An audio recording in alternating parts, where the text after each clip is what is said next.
So, as an economic historian and one of the world's preeminent in your field, having now gone through almost a couple of years of pandemic, what do you think is the biggest lesson, longer-term lesson that you've learned as we've experienced all of this?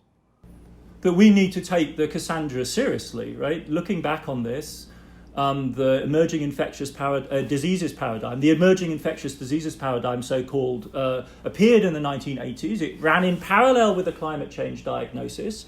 Both of these were predicted to be the consequence of modernity, of globalization, and we did not take that risk seriously enough. And we are, in a sense, I think, still not taking it seriously enough in believing that we're done with this crisis or that it's over, and that therefore, the world doesn't fundamentally change and we grow back to where we were before. Surely what's happened is a window has opened for us on huge risks which are inherent to the system, from which we prosper, from which we benefit, to which we are committed to, irrevocably, I take it, that we will have to manage in future. And those risks are not slow-moving, not gradual, not measured in a percentage point of GDP here or there, or in 1,000 lives, 10,000 lives here or there. They're measured in millions of lives, and 20% of GDP loss occurring in a matter of weeks and months, right? That's the sort of scale. It's not trench warfare, it turns out. It's blitzkrieg.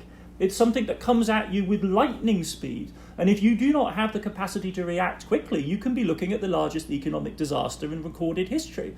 That's, I think, for me, the lesson of 2020. I mean, it's sort of appalling to digest it, but we at least do have a clear indication of one of the minimal things that we need to provide ourselves with insurance, which is a huge science apparatus. I mean, we're obviously terrible at the socio-political economic digesting of this. We've got some welfare state apparatuses that work not so badly, and the central banks do their job.